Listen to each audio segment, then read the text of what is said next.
कुम्हार की लड़की ने अपने पति को राजमहल के आंगन में बीचों बीच पलंग डालकर सुला दिया। आज की रात उसे कैसे भी करके अपने पति को मरने नहीं देना था। पति की मृत्यु को टालने के लिए उसने पलंग के एक कोने पर दिया जलाकर रख दिया और हाथ जोड़कर प्रार्थना की, हे अग्निदेव, आज की रात पलंग के इस कोने की जिम्मेवारी आपकी है।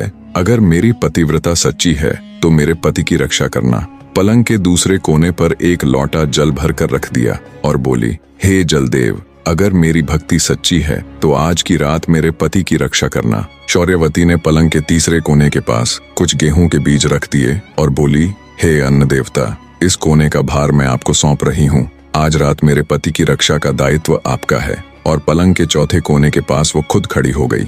जब नाग उसके पति को मारने में असफल हो गया तो अब की बार धर्मराज ने राजा के लड़के के प्राण हरने के लिए खुद बेमाता को भेजा।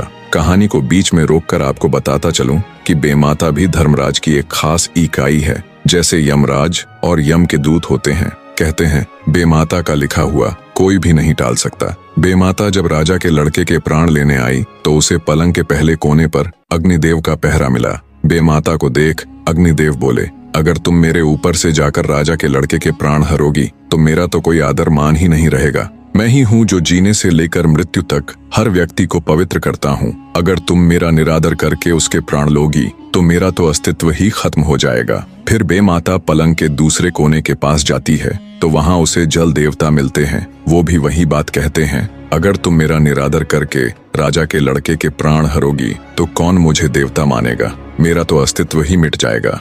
जब वो पलंग के तीसरे कोने पर जाती है तो वहाँ उसे अन्न देवता का पहरा मिलता है। वो भी वही बात कहते हैं। बेमाता अन्न देवता की बात भी मान लेती है। जब वो पलंग के चौथे यानी आखिरी कोने के पास जाती है तो उन्हें देखते ही कुम्हार की लड़की भागकर बेमाता के पास आकर उसके पैर दबा देती है। जैसे ही शौर्यवती बेमाता के पैर दबाती है तो वे बोल पड़ती हैं, सदा सुखी रहो, सदा सुहागन रहो, भगवान तुम्हारी जोड़ी बनाए रखे। बेमाता जल्दबाजी में ये सब बोल जाती है। उसे ध्यान ही नहीं रहा कि वो यहाँ उसे आशीर्वाद देने नहीं बल्कि उसके पति के प्राण लेने के लिए आई है। अब मुख से शब्द तो निकल चुके थे।